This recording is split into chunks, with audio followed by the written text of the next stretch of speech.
Olá, tudo bem? Está começando o Agora Agro e você vai ver na edição de hoje. Indicadores de safra e de preços agrícolas mostram estimativas preliminares para o VBP de 2020. Friboi, marca pertencente à JBS, iniciou a operação da nova unidade Fabril no município de Brasnorte, no Mato Grosso. Brasil exportou mais de 44 milhões de toneladas de milho no ano passado, um novo recorde. Normas para a produção artesanal de derivados de leite, necessárias à concessão do selo Arte, foram publicadas no Diário Oficial da União. Iberville Neto, consultor da Scott Consultoria, vai comentar sobre o mercado do boi gordo. Volume exportado de boi de carne in natura surpreendeu a todos no mercado. Já foram embarcadas mais de 55 mil toneladas nos primeiros dias de janeiro. O Agora Agro já está no ar.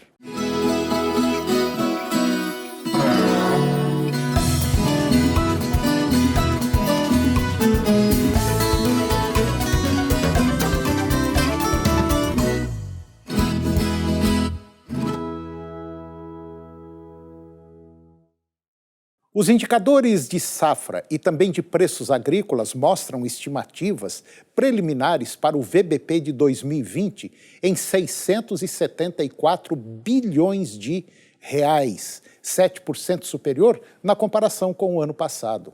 As lavouras têm previsão de crescimento de 4,6% e a pecuária 11,3%. Entre os produtos que apresentam melhor previsão de crescimento estão café e a soja, que devem ter ganhos de 37% para o café e 15% para a soja. O VBP mostra a evolução do desempenho das lavouras e da pecuária ao longo do ano e corresponde ao faturamento bruto dentro do estabelecimento. Calculado com base na produção da safra agrícola e também da pecuária e nos preços recebidos pelos produtores nas principais praças do país, dos 26 maiores produtores agropecuários do Brasil. O valor real da produção, descontada a inflação, é obtido pelo Índice Geral de Preços, Disponibilidade Interna, que é o IGPDI da Fundação Getúlio Vargas. E essa periodicidade, essa medição, ela é mensal. A Friboi é a marca pertencente à JBS. E agora o Friboi iniciou uma operação em uma nova unidade Fabril no município de Brasnorte, lá no Mato Grosso, com capacidade inicial para processar 500 animais por dia. A empresa, a Friboi, ela fez um aporte de mais de 70 milhões de reais na aquisição e construção da planta. E segundo a companhia, esta é a primeira etapa de investimentos na fábrica que futuramente terá maior capacidade de escopo e produção. E o objetivo do Friboi, com essa nova unidade, é atender a demanda do mercado interno. No ano passado, a Friboi investiu na modernização de equipamentos e na implantação de projetos para permitir um melhor fluxo de produção em suas unidades. Entre elas, um túnel contínuo de congelamento em Barra do Garças, lá no Mato Grosso, que trará mais agilidade para a operação e aumento da capacidade também em Mozarlândia, no estado de Goiás. A marca da JBS informou ainda que em janeiro e março entrarão em operação 2 novas linhas de hambúrguer em Campo Grande, Mato Grosso do Sul, que dobrarão a sua capacidade de produção. Em fevereiro, a empresa vai iniciar um segundo turno de trabalho na unidade de Senador Canedo, no estado de Goiás, para atender a crescente demanda global por proteína animal. Os aportes somam mais de 154 milhões de reais. De acordo com dados publicados pela Secretaria de Comércio Exterior, a SECEX, o Brasil exportou quase 45 milhões de toneladas de milho em 2019, um novo recorde com um aumento anual de 88% após ter colhido uma safra histórica no ano passado e contando com boa demanda externa. Em 2018, quando o Brasil exportou apenas quase 24 milhões de toneladas, o país havia sofrido uma quebra de safra. E as exportações recordes do Brasil no ano passado, contudo, deverão colaborar para enxugar os estoques do país, tradicionalmente o segundo exportador global, apesar de uma produção histórica de 100 milhões de toneladas ao ano passado. No mês passado, os embarques de milho brasileiros somaram 4,3 milhões de toneladas, ficando levemente acima de 4,3 milhões e também no registrado no mesmo período de 2018, quando bateu na casa de 4 milhões de toneladas. Um câmbio favorável e uma safra menor nos Estados Unidos também colaboraram com maiores exportações do país no ano passado. As exportações de soja do Brasil devem ficar entre 76 e 78 milhões de toneladas agora neste ano, pelo menos é a estimativa da consultoria Agroconsult. E ela acrescentou que esse volume depende do cenário em torno da guerra comercial entre Estados Unidos e também a China. Segundo a Agroconsult, a China, que é a principal compradora de soja brasileira e maior importadora global do produto, ela tende a adquirir 54 milhões de toneladas de soja junto ao Brasil em 2020, caso um acordo comercial entre o país asiático e os Estados Unidos, de fato, seja implementado.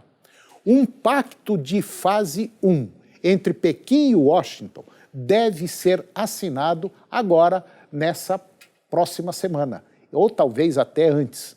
Segundo os Estados Unidos, está se prevendo que a China compre 40 bilhões de dólares em produtos norte-americanos e neste ano, embora os chineses não tenham confirmado a informação e agentes de mercado questionem a possibilidade. Se um acordo comercial sino-americano não for sacramentado, a Agroconsult vê embarques brasileiros aos chineses chegando na casa de 60 milhões de toneladas. Em relação ao milho, a consultoria estimou os embarques do cereal agora neste ano em 37 milhões de toneladas. A Agroconsult acredita que mesmo que as exportações do Brasil para o Irã, tradicionalmente maior comprador de milho brasileiro, sejam eventualmente afetadas pela crise da República Islâmica com os Estados Unidos, é possível que novos compradores sejam, vamos dizer, encontrados, embora as margens possam sofrer consequências. E depois do intervalo nós vamos falar sobre as normas para a produção artesanal de derivados de leite necessárias à concessão do selo Arte e que já foram publicadas no Diário Oficial da União. Iberville Neto, consultor da Scott Consultoria, vai comentar sobre o mercado do boi gordo. Volume exportado de carne bovina in natura surpreendeu a todos do mercado. Já foram embarcadas mais de 55 mil toneladas nos primeiros dias de janeiro. E vamos falar também sobre segurança dos alimentos utilizados na pecuária. Nós voltamos já, é um minuto só.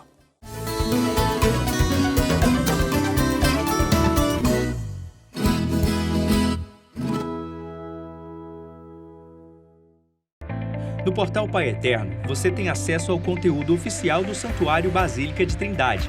Confira notícias sobre a devoção ao Divino Pai Eterno, acenda uma vela da fé e muito mais. Acesse paieterno.com e faça parte desta família de amor.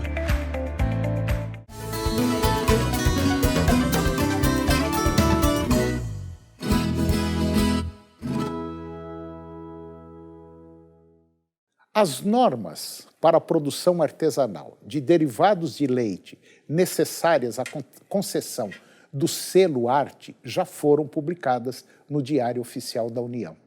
A Instrução Normativa 73 do Ministério da Agricultura e Abastecimento estabelece o regulamento técnico de boas práticas agropecuárias destinado aos produtores rurais fornecedores de leite para a fabricação artesanal de alimentos de origem animal. A concessão do selo Arte permitirá a venda interestadual de produtos alimentícios artesanais, como queijos, embutidos, derivados de mel e também de pescados. A certificação é um sonho antigo de produtores artesanais que poderão acessar mais mercados e aumentar a sua renda. O regulamento prevê os requisitos higiênico-sanitários mínimos necessários às propriedades rurais fornecedoras de leite para a produção de alimentos artesanais. Caberá aos estados e ao Distrito Federal, concedentes do selo Arte, a avaliação do cumprimento do regulamento de boas práticas.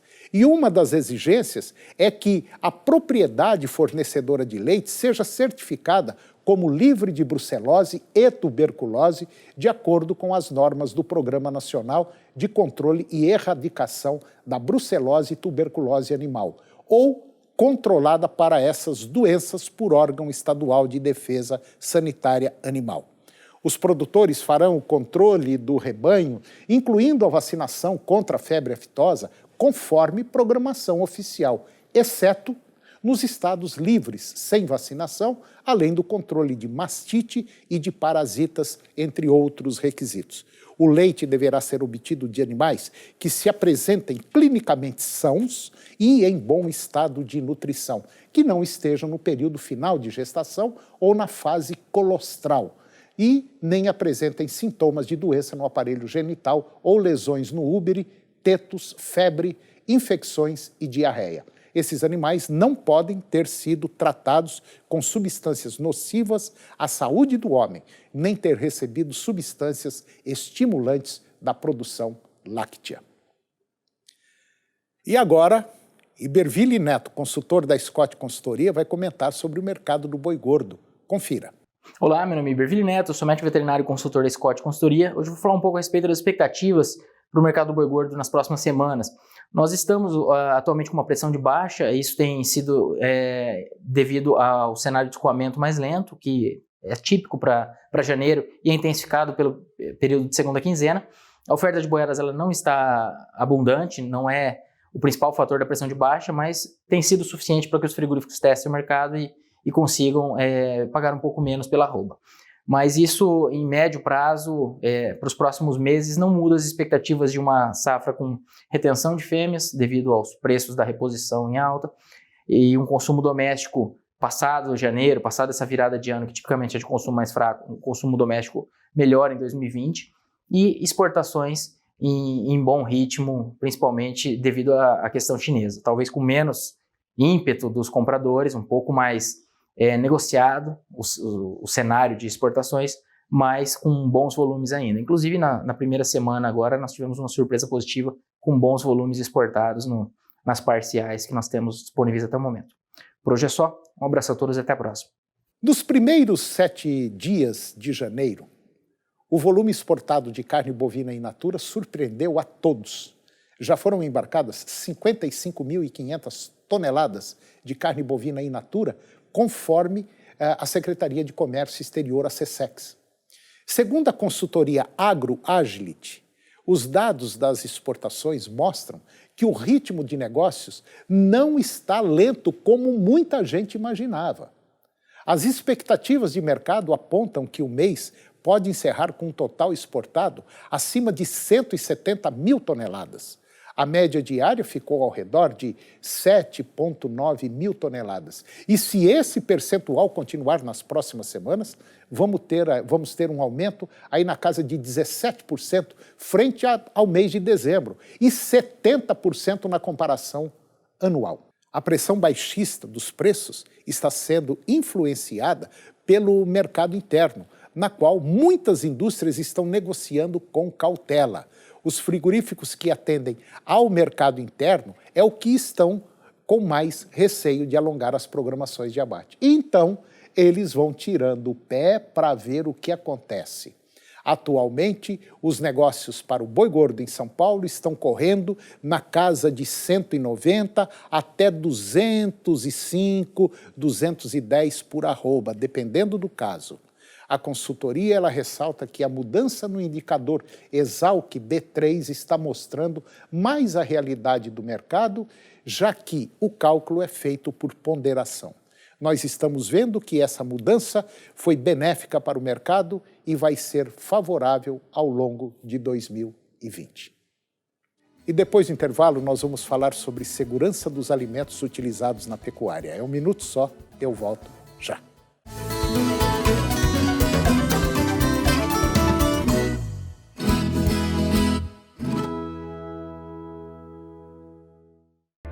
No No portal Pai Eterno, você tem acesso ao conteúdo oficial do Santuário Basílica de Trindade. Confira notícias sobre a devoção ao Divino Pai Eterno, acenda uma vela da fé e muito mais. Acesse paieterno.com e faça parte desta família de amor.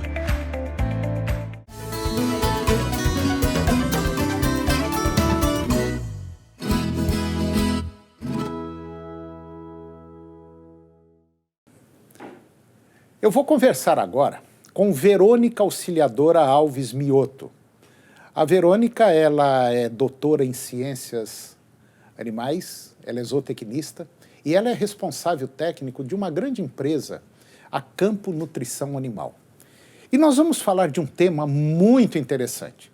Um tema que você que é pecuarista tem que tomar um certo cuidado, tanto pecuarista de corte quanto pecuarista de leite, quanto à qualidade do produto que você está oferecendo para os seus animais. Verônica Auxiliadora, muito obrigado pela sua participação no nosso programa, por ter aceito o nosso convite, para discutir um tema que muito pouca gente fala, que é a qualidade de produto. Obrigada, Toninho. Obrigada pela oportunidade. Sim, esse é um tema que precisa ser muito abordado, né, na pecuária, porque está ligado diretamente com o resultado que o pecuarista vai ter, né? E também está relacionado com a segurança do alimento, que é a proteína animal produzida. Verônica, você trabalha numa empresa, uma grande empresa, e, assim, a rotina no dia a dia é vigilância total, né?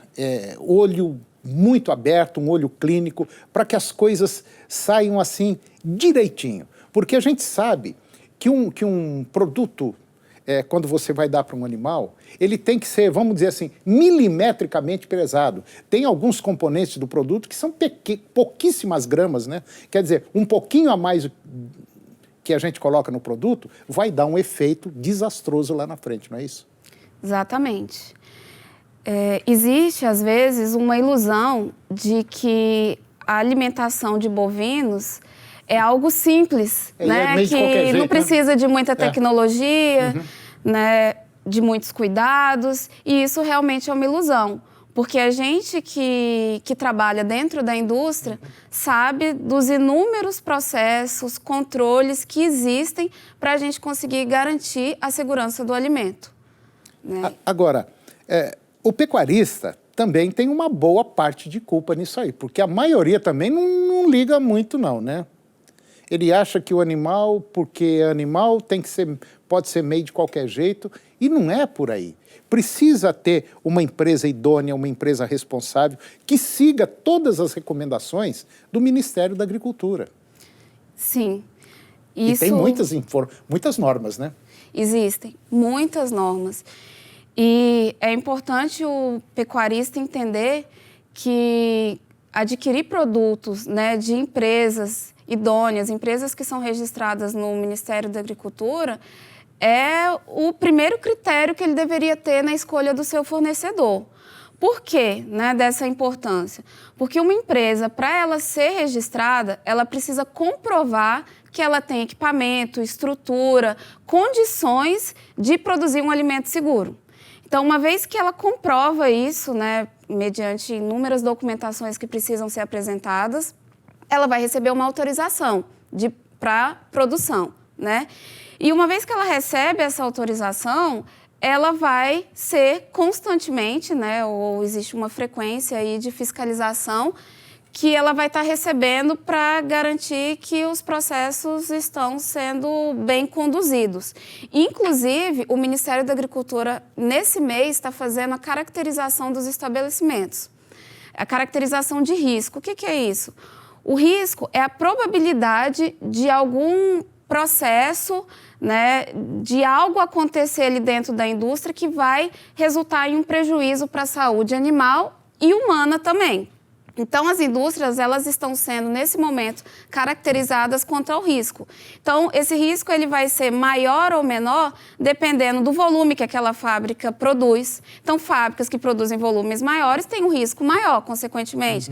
Vai depender do tipo de categoria, para qual essa fábrica produz. Então, fábrica que produz para uma espécie só é um processo com risco menor do que fábrica que produz, por exemplo, para aves, suínos, bovinos. É verdade. Aí o risco já é mais alto. Se essa fábrica trabalha com aditivos, se ela não trabalha. Então, são alguns itens que o Ministério vai estar avaliando e definindo o critério. E, a partir desse momento, as fiscalizações elas vão acontecer de acordo com o risco. Ou seja, fábricas de risco mais alto, elas terão uma fiscalização mais frequente. E isso vai ser muito importante para o segmento, porque as fábricas que trabalham com a mesma categoria, que são mais ou menos do mesmo porte, elas vão estar sendo fiscalizadas dentro de uma mesma frequência. Mas é muito importante também dizer para o produtor, né, que como você comentou, existem, né, alguns casos de quem não tem ainda essa preocupação e acaba trabalhando com produtos clandestinos. E qual que é o perigo disso, né? Esses produtos, essas fábricas, elas não passam fiscalização. Então, não tem nenhum acompanhamento de como que aquilo está sendo conduzido. Agora, Verônica, o produtor, eu acho que ele tem que ser responsável por isso também. Existe, assim, algum critério, alguma forma, algum jeito de o produtor detectar se aquele produto que ele está comprando é ou não legal? Tem alguma coisa que você poderia falar nesse sentido? Porque a gente sabe, nós temos aqui, por exemplo, no Brasil, nós temos várias indústrias de alto nível, alto padrão. Sim. Né? Não resta dúvida, são empresas altamente confiáveis. Mas pode haver um problema. Pode Sim. acontecer? Toda indústria pode ter acontecer. pepino aí. Exatamente. Agora, no caso do produtor, o que você aconselharia ao produtor que gosta, às vezes, de falar, não, esse produto é caro, eu vou comprar aquele mais barato ali? Às vezes nem conhece aquele mais barato, compra por telefone. A primeira dica aí é ele verificar se essa fábrica ela tem um registro, porque isso garante um mínimo de segurança ali daquele alimento que ele está adquirindo. Porque o Ministério pega no pé, né? Sim, né? Que é eu já ouvi dizer que é o seguinte, diz que o Ministério da Agricultura é chato. Diz que quando ele pega para valer mesmo, né? Sim, é o órgão, quer dizer, chato, né, que fiscaliza... num bom sentido, né? Sim, até porque ele tem como missão garantir a segurança do alimento que todos nós produzimos, né? Então, é um trabalho importante. Então, o produtor ele tem que checar isso, né? E isso é fácil, observando a embalagem do produto. Então, algumas dicas simples para ele ter evidência se aquele produto ele tem uma qualidade, né, mínima. Então, uma evidência aí é com relação à embalagem, de que forma que essa embalagem chega, se ela chega intacta, se ela é nitidamente de primeiro uso, porque é proibido reutilização de embalagem, então ela tem que ser nitidamente de primeiro uso, com rótulo. Nesse rótulo e nessa embalagem tem que ter lá o registro, né, dizendo estabelecimento registrado, número X, e tem que constar lá qual que é o produto, para que categoria que ele é, que jeito que é para usar, quando que ele vence, qual que é o lote. Inclusive, o lote é muito importante, porque essas indústrias elas precisam conseguir fazer a rastreabilidade. Se detectada alguma não conformidade depois que o produto saiu da fábrica, essas indústrias têm que conseguir fazer o recolhimento imediato, né, que é fazer o recall. Então, ele observar a embalagem, as condições e também a característica física do produto. Então, um produto que um mês chega de uma cor, outro mês de outro, tem sinais de impureza, tudo isso é uma evidência que tem alguma questão ali, talvez de uma preocupação não tão rigorosa com a qualidade quanto deveria, né? Então, essas são algumas evidências importantes. E para aquele produtor, né, para aquele cliente mais exigente, ele pode, inclusive, com esse número que tem lá no rótulo, né, que ele vem em GO, aqui, só para ter uma ideia, em Goiás a gente tem mais de 300 fábricas registradas. Quanto? Mais de 300 estabelecimentos registrados. Isso. Então, sempre vai ter lá na frente GO, MG, DF, aonde que esse produto ele foi fabricado e o número. Com essa informação, no site do Ministério é possível consultar se aquela fábrica está com o registro ativo, né? E mesmo assim, mesmo com toda essa fiscalização que o Ministério faz, ainda existe gente fazendo coisa errada, né?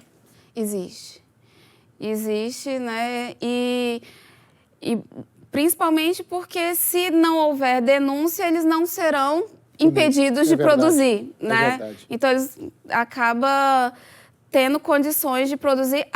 Normalmente o que acontece? As denúncias elas acabam ocorrendo só quando acontece algo grave. Por exemplo, o produtor adquiriu um produto que matou animais, que aconteceu algo muito grave, aí ele acaba denunciando. Quando a gente sabe que só o fato dela não ser registrada já é um risco muito grande de adquirir esse tipo de produto. Não, e tem mais um detalhe, você falou em morte de animais. Eu não vou falar nem em morte, eu vou falar em fêmeas. Quando fêmea não consegue emprenhar, quando retenção de placenta, uma série de coisas que acontece dentro do próprio animal. E que o pecuarista, não, minhas vacas estão doentes, minhas vacas estão com problema. O problema, às vezes, está naquela comida, naquele produto que você está dando para o animal, que é um produto barato. Cuidado com o produto barato. Não é porque também é caro que é o melhor, não é isso. O que você tem que ter é idoneidade na coisa e saber de quem que você está comprando. Caso contrário, você vai dançar. Quer dizer, você dança no prejuízo e o animal dança na produtividade, infelizmente. Exatamente, é prezar pelo profissionalismo, né? A gente sabe que tem muitas empresas que são profissionais, né, nesse segmento. Não, aqui no estado de Goiás, por exemplo, já tem várias profissionais.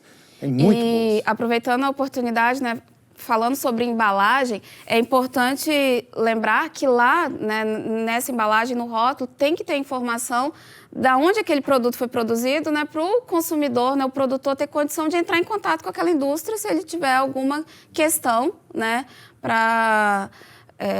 que precise recorrer a quem fabricou aquele produto. Tá certo. Verônica, eu acho que foi uma conversa, assim, um alerta para você que é produtor. Tenha cuidado ao comprar um determinado produto, porque hoje a falsificação em todos os sentidos ela é muito grande e na alimentação animal não vai ser diferente. Então, quanto mais você tiver respaldado e trabalhar com empresas idôneas, como no caso da Verônica aqui, é um negócio sensacional, é muito bom e dá tranquilidade para a gente e dá resultado, né, Verônica? Isso, exatamente. Verônica, muito obrigado pela sua participação e quando tiver um tema legal, interessante, entre em contato com a gente que nós vamos botar no ar, ok? Obrigada. Eu gostaria de deixar só um recado final, né, para os produtores.